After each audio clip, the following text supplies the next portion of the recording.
당신의 마음을 토닥토닥 위로해 드릴게요.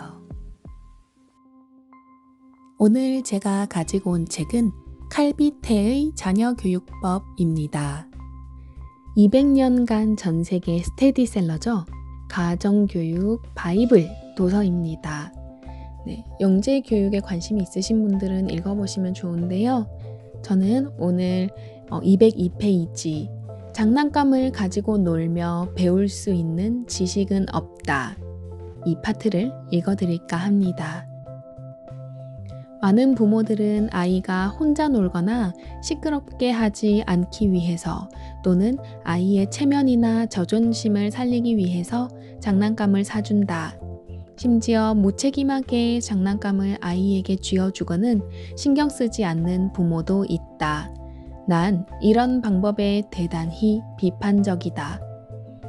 난 장난감을 가지고 놀며 배울 수 있는 지식이 없다고 생각해서 칼에게 장난감을 잘 사주지 않았다. 이 저자의 아들 이름이 칼입니다.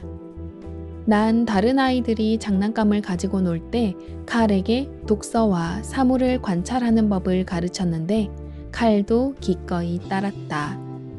칼은 어릴 때 책과 자연에서 즐거움을 찾고 지식을 배웠기 때문에 장난감을 가지고 놀며 시간을 때울 필요가 없었다.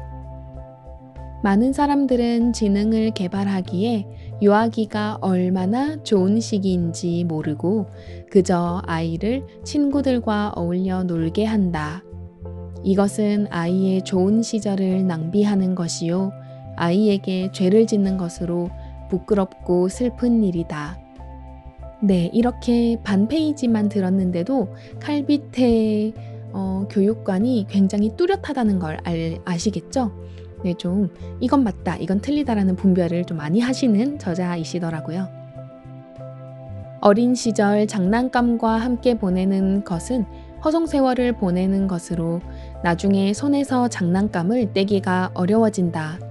기분이 나쁠 때 아이들은 보통 장난감과 주변의 사물에 화를 푸는 경향이 있다.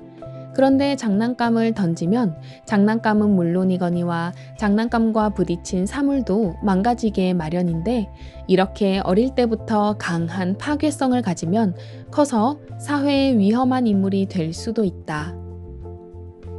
아이는 장난감 외에도 주위 사람에게 화풀이를 하기도 한다. 하지만 이렇게 오만하고 자기중심적으로 제멋대로 굴면 다른 사람들과 소통하는데 어려움을 겪게 된다. 우리 집 근처에 한 몸의 사랑을 듬뿍 받고 자란 꼬마 숙녀가 살았다. 좋은 가정 분위기에서 자란 이 아이는 귀엽고 예쁜 데다 똑똑하기까지 했다. 부모는 이 아이를 진주처럼 아꼈다.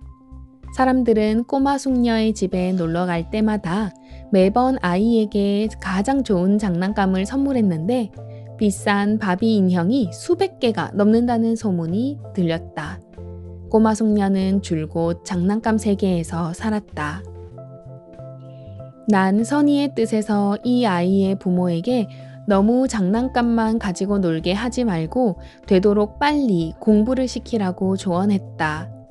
하지만 이들은 고마워하기는커녕 공부를 시키기에 아이가 아직 너무 어리다며 날 비웃었다. 비태 목사님, 듣자 하니 천재를 키우고 계시다던데 언제 보여주실 건가요? 남의 자식 교육에는 신경 끄시고 당신 아들이나 책벌레로 만들지 마세요. 이런 사람들에게 무슨 말을 할 수 있을까? 훗날 듣자 하니 꼬마 숙녀는 장난감이 너무 많은 나머지 그것들의 소중함도 모르고 귀여운 인형을 길가에 내다 버리는가 하면 갈기갈기 찢어버리고 화날 때 신경질적으로 바닥에 내던졌다고 한다. 또한 누가 걱정하는 마음에 꾸짖기라도 하면 죽여버릴 거야 라는 말도 서슴지 않고 했다. 한 번은 하녀가 한 음식이 입맛에 맞지 않자 이 아이는 하녀에게 아무 말도 하지 않고 몰래 칼을 숨겼다. 이튿날 착한 하인이 주방에서 요리를 하려고 할 때 방심한 틈을 타 아이가 칼로 하인의 손을 찔렀다. 비명을 지르는 하인의 손등에 붉은 피가 흘렀다. 하지만 아이는 피를 보고도 무서워하지 않고 오히려 하인을 조롱했다. 네가 하는 음식은 도무지 맛이 없어서 먹을 수가 없어. 네 바보 같은 손은 혼나야 해. 난 귀엽고 사랑스러웠던 꼬마가 이렇게 잔인하게 변한 것이 마음이 아팠다. 이 일은 아이의 성격이 미래에 큰 영향을 미치는 것도 모른 채 가정교육을 소홀히 했던 부모 책임이 컸다. 난 진심으로 아이의 부모가 반성하고 이 일을 교훈으로 삼아서 자녀 교육에 힘쓰길 바랐다. 이 꼬마 숙녀처럼 장난감을 가지고 놀다 생긴 나쁜 습관은 아이의 일생에 영향을 미친다. 칼에게 장난감을 거의 안 사줬지만 그렇다고 칼이 어린 시절을 재미없게 보낸 것은 아니다. 난 다른 유익한 방법으로 칼이 즐겁게 놀며 상상력을 개발하고 책에서 배울 수 없는 지식을 배우게 했다. 칼이 놀면서 지식을 배우게 하기 위해서 특별히 정원에 놀이동산을 만들었다. 정원에 60cm 두께로 모래를 깐 다음에 주변에 각종 꽃과 나무를 심었다. 비가 내려도 모래가 두껍게 깔린 탓에 금세 말라버려서 마음껏 뛰어놀아도 옷이 더러워지지 않았다. 칼은 늘 이 놀이동산에서 모래성을 쌓는가 하면 수로를 파고 꽃을 감상하는가 하면 벌레를 잡기도 했다. 또한 상상력을 발휘해서 자연에 대한 감정을 키웠다. 대자연을 접하는 것은 매우 중요한 교육이다. 아이들이 자연에서 얻은 즐거움은 돈으로 산 장난감과 비교가 안 된다. 난 장난감을 사줘도 보통 아이들이 가지고 노는 장난감이 아니라 취사 도구를 사줬다.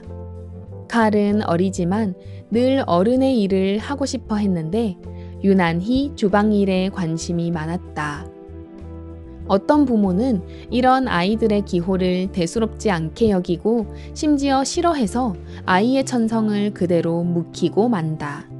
하지만 이것도 바르게 지도하면 아이가 지식을 쌓고 부지런히 일하는 습관과 능력을 가질 수 있다.